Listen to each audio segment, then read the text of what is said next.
Students, मैं रवि कश्यप और स्वागत करता हूं आपका इकोनॉमिक्स 95 प्लस सीरीज में। स्टूडेंट्स, आज हम बात करेंगे इन्फ्लेशन के ऊपर, जो कि है 11th का एक इंपॉर्टेंट चैप्टर। ठीक है, वैसे ये चैप्टर अदर क्लासेस में भी यूज हो सकता है, बट हम इसको 11th के बेस पर रख के डिस्कस करेंगे। तो इन्फ्लेशन को हिंदी में कहते हैं मुद्रास्फीति। अब ये इन्फ्लेशन का एक्चुअल मीनिंग क्या होता है तो मैं आपको बताना चाहूंगा। अगर बेसिक सी वर्ड में बोलूं तो इन्फ्लेशन का मतलब होता है महंगाई। और महंगाई कब होती है? जब भी हमारी डिमांड ज्यादा होती है, किससे?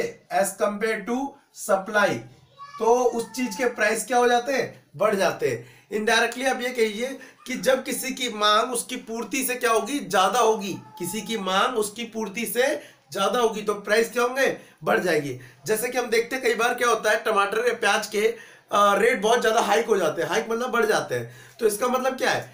वो उसके प्राइस में इन्फ्लेशन हुआ है। इन्फ्लेशन मतलब चेंज हुआ है, बढ़ गए हैं। क्यों? क्योंकि उसकी डिमांड ज्यादा है, किससे? सप्लाई से। अब उसके कारण क्या हो सकता है? देखो, डिमांड तो इतनी तेजी से नहीं बढ़ी होगी, लेकिन हो सकता है सप्लाई गिर जाए।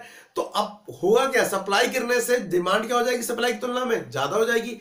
तो इस कारण उस चीज के प्राइस क्या हो जाएंगे? बढ़ जाएंगे। तो इसे बोलते हैं इन्फ्लेशन। तो इसी इन्फ्लेशन को चेक करने के लिए हमारे पास 3 इंडिकेटर होते हैं, जिसमें से मैंने आपको बताए हुए हैं मुद्रास्फीति के सूचक। पहला होता है होलसेल प्राइस इंडेक्स, दूसरा होता है कंज्यूमर प्राइस इंडेक्स, और एक होता है जीडीपी डिफ्लेटर। तो सबसे पहले बात करेंगे होलसेल प्राइस इंडेक्स का। देखिए, होलसेल प्राइस इंडेक्स क्या होता है? जो आपके वीकली रेट में चेंजेस को शो करता है। कौन सा? होलसेल प्राइस वेट, थोक कीमत सूचकांक। दूसरा, इसके अंदर 435 कमोडिटी को लिया जाता है। कमोडिटी मतलब वस्तुओं को लिया जाता है, और यह पता लगाया जाता है कि पिछले हफ्ते की तुलना में कितनी कीमतें बढ़ी और घटी हैं। वही अगर मैं सीपीआई की बात करूं, सीपीआई इसे बोलते हैं WPI, just because of wholesale price index. और इसको बोलते हैं सीपीआई। सीपीआई का मतलब होता है consumer price index. Consumer price index क्या होता है? ये दिखाता है मंथली प्राइस में होने वाले चेंजेस को। ठीक है, और आपको बता दूं कि होलसेल प्राइस में ओनली गुड्स को लिया जाता है, कमोडिटी मतलब वस्तुओं को लिया जाता है, लेकिन कंज्यूमर प्राइस इंडेक्स में वस्तुओं के साथ सेवाओं मतलब कि goods as well as service को भी लिया जाता है। तो इनसे हम दोनों से, एक को वीकली और एक से मंथली प्राइस चेंजेस का पता लगाते हैं। और अगर एनुअली की बात करूं तो हो गया जीडीपी डिफ्लेटर, जीडीपी एफएसवाई, जो ये पता लगाता है कि पिछले साल की तुलना में इस साल का जीडीपी हमारा बढ़ा है या घटा है। तो उसके लिए हमें ये निकालने के लिए एक फॉर्मूला लगाना पड़ता है, जीडीपी डिफ्लेटर। डिफ्लेटर मतलब अपस्फायक, तो मैं डिफ्लेटर शॉर्ट में लिख दे रहा हूं, इज इक्वल टू, हमें क्या करना पड़ता है? Current year GDP divide by base year GDP, base year GDP. ठीक है, या इन शॉर्ट कह सकता हूं मैं इसे real GDP divide by monetary GDP, monetary GDP. तो ऐसे भी हम क्या निकालते हैं? यहां पर हम प्राइस इंडेक्स को निकालते हैं। तो इन 3 तरीके से हम निकाल सकते हैं अपने प्राइस में होने वाले चेंजेस को। तो चलिए चलते हैं सेकंड टॉपिक की तरफ, जो कि है इन्फ्लेशन के कारण। इन्फ्लेशन के कारण का मतलब है मुद्रास्फीति के कारण, कॉजेज ऑफ इन्फ्लेशन, कि वो कौन कौन से कारण है जिसकी वजह से इन्फ्लेशन क्या होता है? बढ़ता है, मतलब महंगाई बढ़ती है। तो चलिए वन बाय वन डिस्कस करते हैं। सबसे पहला कारण है हमारे पास इंक्रीज इन मनी सप्लाई। देखिए, आप समझिए, यहां पर इंक्रीज इन मनी सप्लाई का मतलब पैसे बढ़ जाना।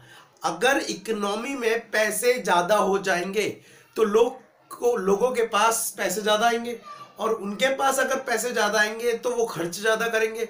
अगर वो खर्च ज्यादा करेंगे तो पूर्ति की तुलना में, सप्लाई के कंपेयर में, डिमांड क्या हो जाएगी? ज्यादा। और जब जब सप्लाई से डिमांड ज्यादा होगी तो प्राइस क्या होंगे? बढ़ जाएंगे। तो अगर इकोनॉमी में पैसे ज्यादा हो जाएंगे, मुद्रा ज्यादा हो जाएगी, तो उससे क्या होगा? रेट बढ़ने पड़ने हैं, प्राइस बढ़ने पड़ने हैं। Point number second, deficit financing. आपको बता दूं, हर साल हमारे देश एक बजट बनाता है अपना देश का कि कितना खर्च करेगा, कितना नहीं, और कितना आय आएगी, कितनी खर्च होगी। तो आय और व्यय, इनकम और एक्सपेंडिचर में, उसमें उसके एक्सपेंडिचर ज्यादा होते हैं और इनकम कम होती है। अब ये कैसे पॉसिबल है कि एक्सपेंडिचर ज्यादा है, इनकम कम? तो अब ये इसमें लॉस होगा, क्योंकि भैया खर्चा ज्यादा है, इनकम कम है। तो उस लॉस को पूरा करने के लिए या तो वो नए नोट छापेंगे या लोन लेंगे। दोनों केस में ही हमारे पास से क्या होगा, पैसा कम हो जाएगा हमारे पास, ठीक है। तो ऐसी स्थिति में प्राइस क्या होंगे, बढ़ जाएंगे, गवर्नमेंट को नए नोट छापने पड़ेंगे तो इकोनॉमी पैसा बढ़ जाएगा।